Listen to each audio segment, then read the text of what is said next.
Bonjour à tous. Aujourd'hui, la négociation avancée va présenter l'article Hot or Cold. Is communication, anger or threat more effective in negotiation? Parce qu'on a trouvé intéressant l'impact que la colère et la menace peuvent avoir sur les résultats d'une négociation. On a fait 2 scènes. La première scène montre une négociation avec une personne qui est en contrôle de ses émotions et une personne qui est en colère. Tandis que pendant la deuxième scène, on montre une négociation avec quelqu'un qui est en colère et avec une autre personne qui utilise les menaces comme stratégie. Pour les deux scènes, ça sera au sein d'une entreprise automobile. On va développer un nouveau modèle. Afin de créer cette voiture révolutionnaire, on a besoin des produits d'un fournisseur. Le fournisseur ne s'est pas présenté pendant la première réunion. Nous faisons donc une deuxième réunion. Le fournisseur est dans une situation d'infériorité. Si jamais on veut changer le fournisseur, on peut, mais le fournisseur a besoin de notre contrat. Bonjour. Bonjour. Bonjour, asseyez-vous. merci. Bon, là oui, c'est vrai. Pendant la première réunion, vous n'étiez pas là. Et là, c'est notre deuxième réunion. Oui, je m'excuse, il y avait des grèves et du coup, je ne pouvais pas venir. Vous n'avez pas eu mon coup de téléphone? Oui, mais vous le savez très bien, nous sommes déjà en retard. Et c'est pour ça que nous aimerions bien voir avec vous si c'est possible pour vous de nous livrer en 10 jours au lieu de 15 jours. En 10 jours? Non, pas du tout. Non, je me fais livrer... Attends. Mais je me fais livrer demain de mes fournisseurs et j'aurai besoin au moins 15 jours, au moins, minimum. Mais, attends, les dates c'est déjà raté. T'as déjà raté des dates dans la contrat. T'as pas livré aux dates dans le contrat. Maintenant, on est dans la... On doit attendre de produire toute notre production et on retard, mais à cause de toi. Mais qu'est-ce qu'on doit faire maintenant là? Tu vois, on a des dates de publication de ce nouveau voiture, ça va prolonger tout.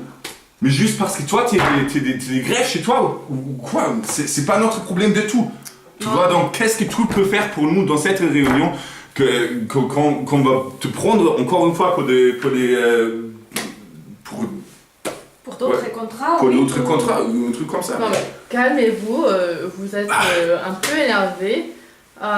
Et du coup, non mais c'est vrai, oui, je suis en retard, mais c'est pas ma faute. Moi aussi j'ai le fournisseur, eux ils sont en retard. Et il y avait des grèves partout, je peux pas vous fournir les produits que vous voulez. Donc tu trouves des alternatives, hein? C'est pas trop difficile. Mais tu nous dis que tu vas pas y arriver, on peut trouver des alternatives quand même. Mais comme ça, maintenant on n'a rien. Toi, t'es ici, t'es encore une fois en retard, t'étais pas là pour le dernier rendez-vous, mais maintenant t'es là et tu nous dis que tu peux pas nous livrer en une semaine. Comment non mais c'est impossible? moi aussi j'ai fourni ça, moi non plus je peux pas arriver en 10 jours, je vous dis, 15 jours minimum. Bah mais ça fait rien pour nous, ça fait rien du tout. Tout ça contrat, tu vas... Oui. Tu respectes. Moi, si vous voulez du produit, moi j'ai besoin de 15 jours. Non, mais là, ce ne serait pas possible 10 jours. Ok, une semaine, c'est peut-être trop court pour vous, mais 10 jours... 10 jours, c'est court, moi, mais... Franchement, 10 jours, ça c'est quand même plus qu'on peut vraiment faire. On a des dates de publication, c'est déjà partout. On a déjà fait des publications pour ça, non, on a déjà fait de la si production, on a organisé tout ça, mais maintenant on est en retard avec tout. Non mais vous avez raté votre marketing, c'est pas ma faute moi. Non mais je comprends, t'as pas besoin de...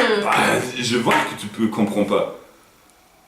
Bon, 10 jours, bon, mais pas plus, sincèrement pas plus, parce que moi je peux pas les faire. Ok, alors on va dire... Oui, on n'a pas les alternatives quand même, hein. Merci beaucoup. J'en prie, hein, je fais ce que je peux. Merci. Ouais. Moi j'étais le manager du projet pendant la scène et moi j'étais vraiment en colère parce que le retard de la fournisseur a mettre tout le projet en retard. Donc pour ça, pour arriver à faire le temps plus court, le temps de livraison, moi j'étais en colère pour amplifier mes points, pour vraiment montrer que je ne suis pas content et il y a quelque chose qui va passer si le fournisseur n'arrive pas à le livrer aux dates donner. Donc pour ça, j'étais en colère avec tout mon visage et avec des actions très très physiques et très claires vers le fournisseur. Bonjour, j'étais la responsable d'achat et aussi j'étais dans une position de contrôle de la situation. J'étais très calme par rapport à Alex qui était surtout en colère. Mais aussi on a pu observer que même si j'étais calme, je n'ai pas réussi à que l'autre personne, à que les fournisseurs fassent des concessions. Alors ça aussi montre que même si j'étais en contrôle, ce n'était pas suffisant. Bonjour, du coup je faisais le rôle du fournisseur. Et en termes de fournisseur, j'avais pas beaucoup d'alternatives. Il fallait vraiment que je réussisse avec ce contrat pour continuer à être un business. Et du coup, la colère avec le contrôle, la personne en contrôle de ses émotions, ça m'a pas fait beaucoup de concessions. Mais par contre, la personne en colère m'a fait ressortir un colère dans moi-même. Et du coup, avec ça, on a pu bagarrer ensemble un petit peu. Et avec ces colères, j'ai fait une concession sur laquelle je n'aurais pas fait s'il y avait quelqu'un qu'avec le contrôle de ses émotions. Bonjour. Bonjour. Bonjour, bienvenue. Merci. Asseyez-vous s'il vous plaît. Désolée, je suis en retard. Hein, c'est une pagaille dehors, il y a des bouchons partout, mais c'est ridicule. Ouais, mais ça c'est pas le seul problème qu'on a avec vous. Moi et mon chef ici, on est vraiment pas content avec toi au moment. Au ce moment, toi, tu es toujours en retard avec tes livraisons, avec maintenant dans le rendez-vous, mais toujours en retard. Et tu sais qu'est-ce que je dois faire maintenant? Je dois appeler au moins 30 personnes pour attendre en train de produire notre nouvelle voiture. Et ça c'est à toi, hein? Ça c'est pas notre Je suis tellement désolée pour le retard, mais vraiment, vous savez, il y a des grèves là-bas. C'est pas ma faute, il y a des grèves dehors et moi je peux rien faire. C'est pour ça que je suis en retard. Ouais, mais on a eu le contrat et dans le contrat, la date c'est fixe. C'est pas notre problème. Si toi tu as une grève, c'est pas notre problème du tout. C'est à toi de mettre, de livrer les trucs sur ce date dans le contrat. Et se mettre ici, c'est juste là. Mais même si c'est dans le contrat, c'est mes fournisseurs à moi qui sont en retard. Juste parce que eux ils sont en retard, ça veut pas dire que c'est ma faute à moi. Bah, mais ça c'est pas à nous, hein. C'est pas ma faute non plus. Tu dois réaliser ça. Oui, c'est ça. Et si vous ne nous fournissez pas avec les pièces d'ici une semaine, là, les contrats seront valides.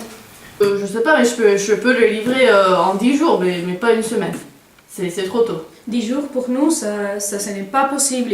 Là, vous savez très bien que j'ai beaucoup d'influence dans ce secteur. Beaucoup.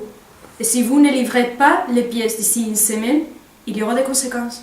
Et vous avez besoin de nous. Notre entreprise est très connue internationalement. Vous savez, nous sommes très forts. Et là, si vous ne faites pas ça, nous avons besoin des pièces d'ici une semaine. Ça va avoir des conséquences. Bon, une semaine. Okay. Cette fois, j'ai joué la menace. Surtout, j'ai utilisé la menace pendant cette deuxième scène et on peut voir que j'étais plutôt froide, j'étais vraiment très calme. J'ai commencé à parler après une minute pour montrer aussi qu'avec les menaces, on prend le temps pour réfléchir, on n'est pas tellement émotionnel, mais on a vu vraiment que les menaces étaient plus efficaces.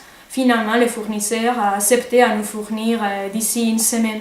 Les menaces ont été perçues, comme on a déjà vu, comme vraiment quelque chose qui n'est pas tellement agressif, mais qui est finalement très subtil dans la Dans cette scène aussi, dans la deuxième scène, j'étais aussi le fournisseur et c'était à peu près la même chose que dans la première scène, sauf qu'avec les menaces qui m'étaient posées, c'était beaucoup plus efficace que la colère. Avec la colère, je me suis moi aussi mise en colère, mais avec les menaces, c'était dit dans d'une façon très calme et cool. Et du coup, j'ai pas vraiment eu l'occasion de augmenter mes émotions. Plutôt, c'était des menaces qui m'ont vraiment fait penser et qui m'ont fait que j'ai donné des concessions que normalement j'aurais pas dû donner. Dans cette première scène, ça montre les concessions données dans une négociation avec de la colère. Dans cette négociation, moi j'étais en colère et Myriam était en contrôle de ses émotions. pour montrer la différence entre quelqu'un en colère et quelqu'un en contrôle et les concessions qui résultent de ce type de négociation. Le fournisseur donne beaucoup plus de concessions à la personne en colère qu'aux personnes en contrôle de ses émotions, car la colère est aperçue comme une forme de menace. Ici, on montre comment la colère augmente le nombre de concessions qu'on peut recevoir dans une négociation. Alors dans la deuxième scène, on montre la différence entre les menaces et la colère. On montre aussi que le nombre de concessions faites augmente avec le timing des menaces, que les concessions augmentent si les menaces sont faites à la fin de la négociation que s'ils étaient faits au début. Une différence entre les menaces et la colère est l'émotion qui ressort pendant une négociation. Avec la colère, les deux parties ont tendance à se rendre plus physiques, agressifs et impulsifs. Les menaces ont tendance d'être aperçues comme par l'autre partie, souvent sans d'émotions agressives, et la première partie est en contrôle de la situation. Comme la personne qui donne les menaces sont plus cool et non émotionnelles, la personne qui reçoit les menaces prend souvent beaucoup plus de temps à considérer les réponses que si la colère était utilisée. Madame et messieurs, à la fin de ce programme, je voudrais vous conclure notre analyse. Donc, alors, après avoir analysé les deux scènes vues précédemment, on a constaté que la stratégie colère et la stratégie menace conduisent à obtenir des concessions pendant le déroulement d'une négociation. Comme résultat, on a remarqué que la colère était plus efficace que le contrôle, mais qu'avec la menace, on a obtenu plus de concessions qu'avec la colère. Cette théorie n'est pas seulement applicable au cours de négociations professionnelles, mais aussi dans les situations courantes de la vie quotidienne. Tu sais, c'est la deuxième fois que tu arrives en retard, n'est-ce pas? Non, ouais, c'est vrai. C'est vrai, vous avez raison. C'est mon anniversaire aujourd'hui, donc Ce n'est pas une excuse. Non? Désolé. Si tu veux vraiment continuer à faire partie de cette équipe, tu devrais rédiger le dossier écrit. Et si ce n'est pas parfait, tu es viré. C'est quoi? Viré, tu ne fais partie plus de notre équipe. Oh là là. Ok.